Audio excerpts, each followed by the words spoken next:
The Rosenthal estate was the kind of place that whispered wealth in every corner. Not loudly, not arrogantly, but in that quiet, classical way only old money knows how to speak. Marble floors that reflected like glass, chandeliers that never stopped glittering, walls lined with portraits of ancestors who stared down as if they still approved or condemned. In the middle of all that grandeur stood Julian, just shy of 17, dressed in a perfectly tailored black suit that fit his posture but not his spirit. He wasn't cruel. He wasn't arrogant. He was simply lost. Since his mother passed, Julian hadn't spoken much to anyone. Tutors came and went. Therapists too. The boy had learned to say the right things at the right times just to be left alone. But his father, Charles Rosenthal, a man whose empire spanned industries and continents, couldn't stand to watch his only son drift into emotional paralysis. Charles didn't believe in waiting for things to heal on their own. He believed in action, control, and decisive interventions. That's why, one afternoon, standing at the edge of the spiral staircase with a whiskey in his hand and frustration in his chest, he made a call. "Send in the girl," he said coldly. "The maid. Clara." Minutes later, Clara stood at the entrance of the drawing room, her hands folded, her gaze uncertain. She was young, maybe early 20s, soft-featured, but strong-eyed. Charles looked at her like a man looking at a solution, not a person. "I need you to do something," he said, "and I'll compensate you very well. I want you to kiss my son, just once, nothing more." There was silence. Then Clara blinked, slowly. "Why?" she asked.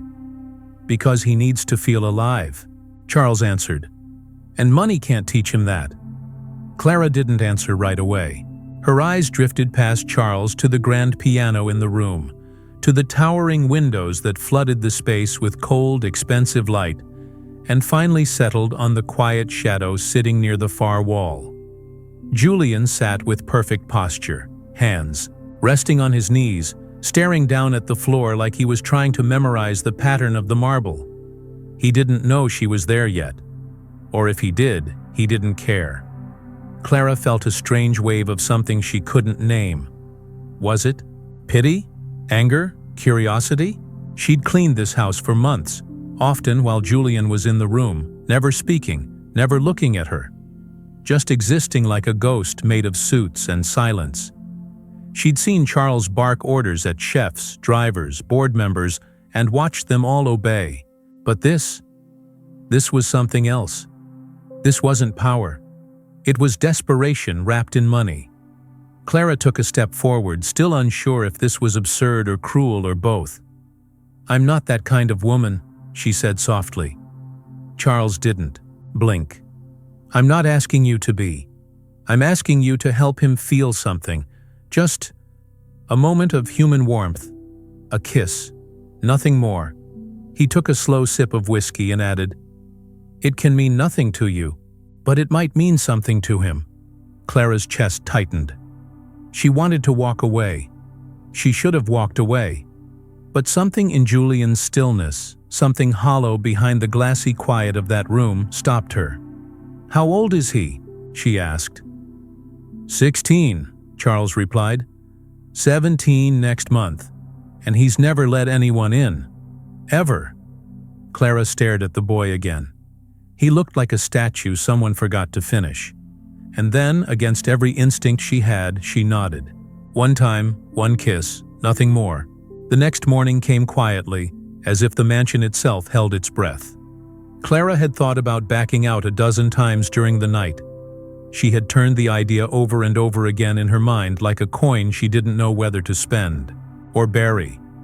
But she showed up, dressed not in her usual black uniform, but in a soft ivory blouse and a dark skirt, still modest, still respectful, but less like staff, and more like someone who belonged, even if just for today. Julian was in the garden, alone, seated on a stone bench beneath an arched trellis of roses that hadn't bloomed yet. His fingers traced the edge of a closed book resting in his lap, but he wasn't reading. He didn't look up as she approached. Clara sat down beside him. Not too close, not too far. Silence stretched between them like a tightrope neither wanted to test. Then, slowly, he turned his head. Their eyes met. And something flickered behind his. Confusion, maybe. Suspicion. Clara smiled softly. "Do you know my name?" she asked. Julian blinked once, then shook his head. "Clara," she said. "I clean the house. We've met, but not really." Julian nodded faintly. His voice was barely audible when he finally spoke. "You're not wearing your uniform." "No," she said, her tone warm. "Not today." There was another pause. Clara could feel her heartbeat in her throat. "May I?" she whispered. Julian didn't respond, but he didn't move away either. Clara leaned in slowly, gently giving him every chance to say no. Then, with the delicacy of someone handling something already broken, she kissed him, just once, on the corner of his mouth. It wasn't romantic. It wasn't passionate. It was soft, human, real. And for the first time in what felt like years, Julian blinked and breathed. Later that day, Julian asked to go outside again. This time he reached for his own shoes without being told. The staff watched quietly from the windows, as if witnessing something sacred unfold. Mr. Everett stood by the entryway, arms crossed, unreadable. He had always been a man of numbers and logic, someone who viewed people like lines in a ledger, efficient or not, useful or not. But now he watched his son walk a little steadier, speak a little clearer, and look just a little less hollow. He didn't ask how. He didn't need to. Clara's presence wasn't loud or demanding. She didn't force herself into their lives. She simply became part of the room, like sunlight through an open curtain. That night, she stayed longer than usual. Julian asked if she could read to him, and she did, from one of his mother's old books that had been gathering dust on a shelf. Her voice was calm, steady, not theatrical but full of life in the quietest way. Julian listened, really listened, and when she closed the book, he looked at her as if trying to remember the sound. "You read like you mean it," he said softly. Clara smiled, but said nothing. The housekeeper passed the room just then and paused at the door, watching them. And Mr. Everett? He was upstairs in his study, pouring himself a rare second glass of wine. Not to celebrate, not yet, but to reflect. He didn't believe in miracles. He believed in contracts, in control, in leverage. But something unmeasurable had entered his home. And though he'd initiated it with money and intention, he hadn't expected this, whatever this was. As he looked out the window and saw Clara laughing softly below, something tightened in his chest. And it wasn't fear. Not exactly.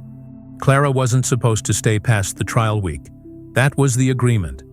But 7 days became 10, then 20, until no one mentioned a deadline again. It was as if time bent gently around her presence, making room where none had been. The mansion, once a gallery of cold silence and expensive emptiness, now echoed with occasional laughter. Not loud, not chaotic, just real. Julian had started speaking in full sentences. He asked questions. He argued over breakfast cereal. He ran instead of wandered. Even his nightmares quieted. Mr. Everett, however, remained a fixed shadow in the corners of every room. He wasn't cruel, but he wasn't comfortable either. He asked Clara formal questions over dinner, as if he were still interviewing her. "What are your long-term intentions? Do you see yourself working with other families? Have you had training? In developmental therapy?" Clara would answer with soft honesty. Never defensive, always calm. She never overstepped. But something in her eyes, something unafraid, began to unsettle him. She wasn't impressed by the art on his walls or the cars in his garage. She complimented the garden but called it sadly overmanaged. When she caught him watching her from the hallway one evening, she didn't flinch. She simply nodded, then turned her attention back to Julian, who was teaching her how to play chess. And that, perhaps, was when something began to shift in Everett. Not in his schedule, not in his words, but in the way he looked at her. He didn't know whether it was admiration, curiosity, or irritation. But he knew this. Clara wasn't just the girl he hired. She was beginning to change the shape of the house. And in the quiet spaces between one breath and the next, he feared she might also be changing the shape of him. One night, after Julian had gone to bed and the silence returned to its usual weight, Clara remained in the kitchen. The dishwasher hummed softly behind her as she wiped the counter, lost in thought. Everett walked in, clearly surprised to find her still awake. He wasn't wearing his usual armor of suits, just a simple gray sweater and socks, his presence suddenly less imposing. "Can't sleep?" he asked, his voice lower than usual. Clara looked up, half smiling. "Just thinking." He poured himself a glass of water and leaned against the counter across from her. For a moment, neither of them spoke. It wasn't awkward. It was quiet in a way that felt earned. Then he asked, more gently this time, "Why did you really take this job?" Clara set down the cloth. She didn't rush to answer. "Because someone needed to love that boy without being afraid of what it would cost." Everett blinked, as if she'd struck something unguarded. "And what does it cost?" he murmured. She tilted her head, her eyes steady. "Depends on how much you're hiding." The words hung between them, heavy, delicate, dangerous. Everett looked down at his glass, swirling the water slowly. No response. No deflection. Just silence. Clara, sensing the boundary she'd approached, excused herself with grace. "Good night, Mr. Everett." And as she walked past him, their shoulders brushed. It wasn't romantic, but it wasn't meaningless either. In that brief contact, something passed between them. A recognition. He turned his head to watch her leave, his throat tightening in a way he didn't understand. She wasn't supposed to be part of his life. She was supposed to care for the child and go. But now somehow, she was standing in the places he thought no one would ever reach. The days that followed blurred into something dangerously soft. Everett, once cold and calculating, began to linger longer in the moments Clara occupied. He noticed the way she folded Julian's shirts, how she hummed absent-mindedly while organizing his books, how she never tried to impress, only to serve gently, without expectation. And Julian laughed more now. Real, belly-deep laughter that echoed off the marble floors Everett once believed incapable of warmth. One afternoon, while Clara helped the boy build a cardboard castle in the living room, Everett watched from the doorway. The light streaming in from the windows caught the golden flecks in her hair. She laughed as Julian made a crown out of paper towels and placed it on her head. It was a kingdom built on nothing, and yet it looked more real than anything Everett had built with his money. That night he lingered at the dinner table. Julian had gone to bed. Clara stood to clear the dishes, but Everett stopped her. "Sit," he said, softer than usual. She hesitated, then obeyed. He poured them both a glass of wine. The air between them was heavy but not hostile. It was honest. "Do you think people can change?" he asked, without looking at her. She didn't answer immediately. Instead, she asked back, "Do you want to?" That landed like a stone in his chest. Everett closed his eyes briefly, his jaw tightening. He hadn't realized until that moment that he did. Clara didn't reach for his hand. She didn't offer comfort. She simply stayed, present. And that somehow was louder than any speech or apology. It was the first time he understood the silence of someone who had nothing to prove and everything to offer. That night, he didn't sleep. And it wasn't the wine. Clara began to notice the shift not through words, but through quiet gestures. Everett no longer looked at her as if she were temporary. There was a stillness in him now, a kind of pause, as though he were relearning how to exist in a space that held more than just control. One morning, Julian rushed into the kitchen with a crayon drawing of their family castle. He had drawn Everett, Clara, and himself standing under a crooked roof, all three smiling like they belonged together.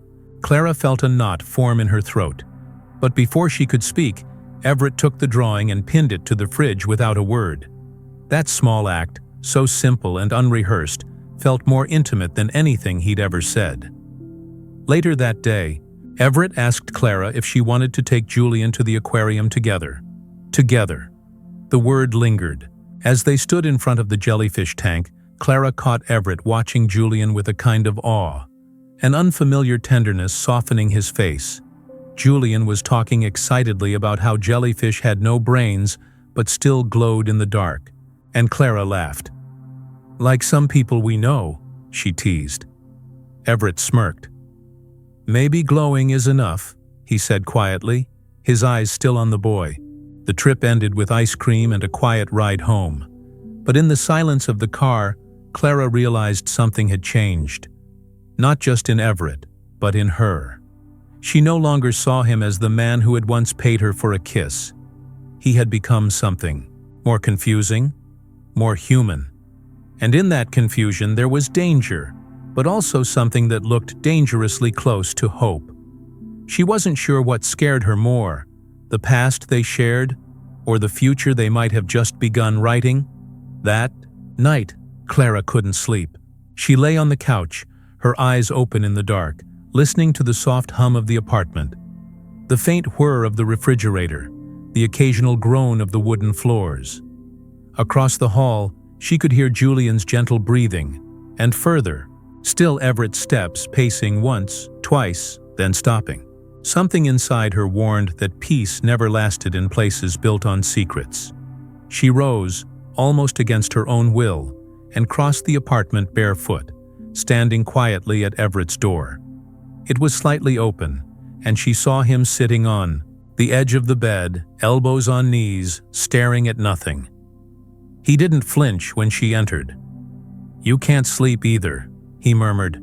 Clara nodded, not knowing why she was there or what she expected. Maybe clarity. Maybe closure. Instead, Everett surprised her. "Do you ever wonder how different things might have been if I hadn't hired you that day?" His voice was low, like he was confessing something fragile. Clara looked at him.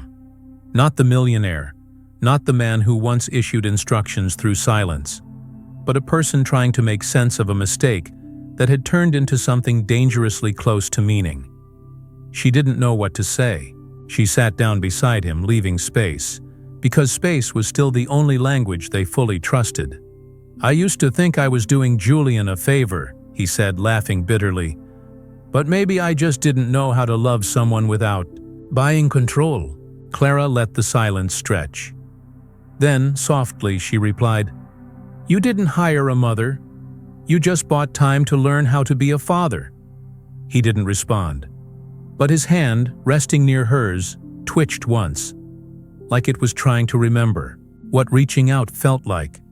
The next morning arrived with sunlight that felt too bright for the weight in the air. Clara had already packed a small bag, though no one had asked her to leave. She simply felt it. The shift, the silence, the unfinished words from the night before. Julian was still asleep, curled under a navy blanket, unaware that the world around him was rearranging itself. Everett stood by the kitchen counter, staring at 2 cups of coffee. One for him, one for her. When she entered the room, he didn't say a word, just gestured to the cup like a truce offering. She sat down, her fingers circling the warmth. For a moment, they drank quietly, the soft sounds of morning stretching between them. Then Everett exhaled, setting his cup down with care, as if afraid of breaking something invisible. "I've spent my whole life calculating outcomes," he admitted. "But with you, I never planned for this, for not wanting you to go." Clara's eyes met his. She wasn't naive. She knew he wasn't saying this out of romance. This wasn't a love story. It was something more complicated, more honest. "Then say it," she whispered. "Not to me, to him." Everett looked toward the hallway, toward his son's room. "He deserves to hear it from you. Not through gifts, not through strangers, Everett hesitated. Not because he didn't believe her, but because speaking truth had never been part of his vocabulary.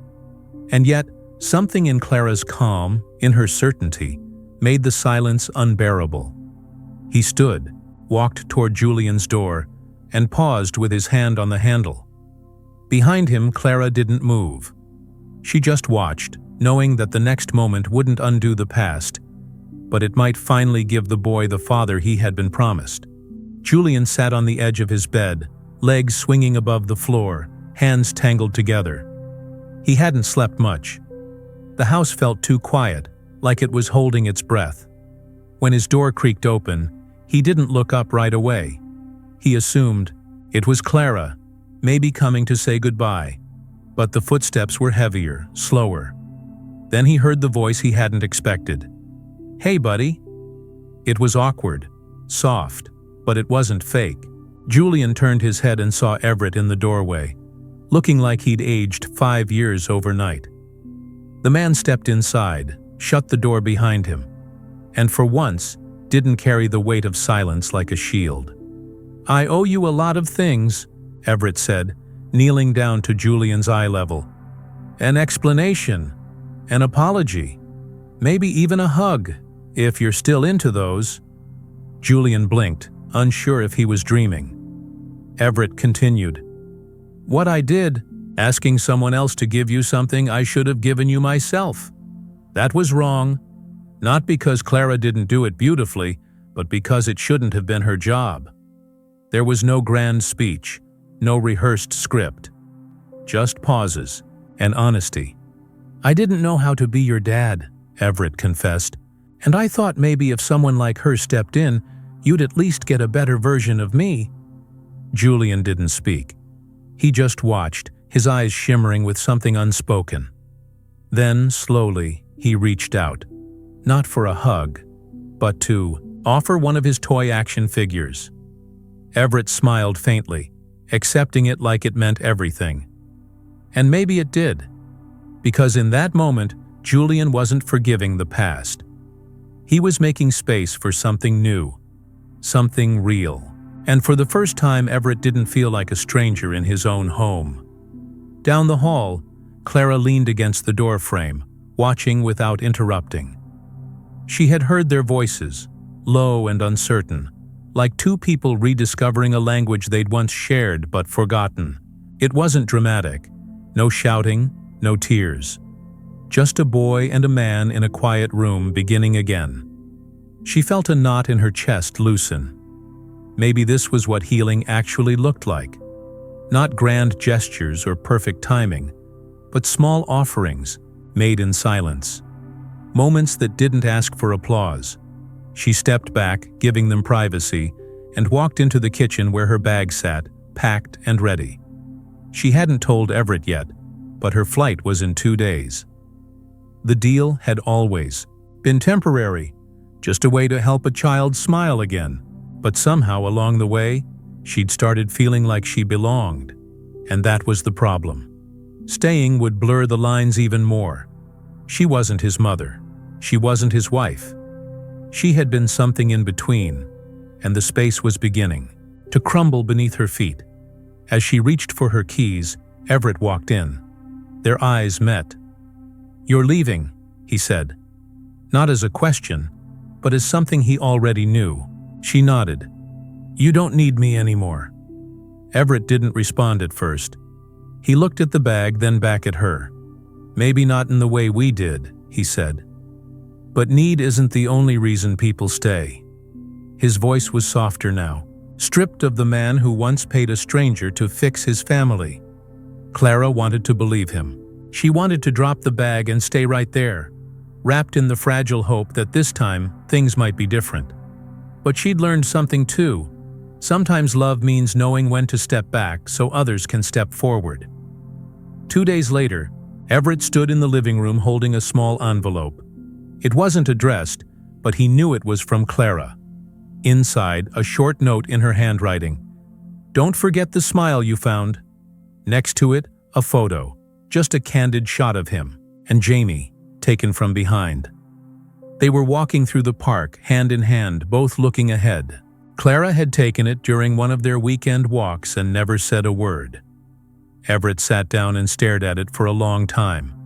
He wasn't used to silence meaning something good, but this time, it did. Across the city, in a tiny rented apartment, Clara unpacked her last box. There was no luxury, no noise, no schedule, just peace. She didn't regret leaving, but she also didn't close the door entirely. Love had taught her something. Not all goodbyes are meant to be forever. Some are just space enough for something to grow on its own. Weeks later, Jamie's birthday arrived.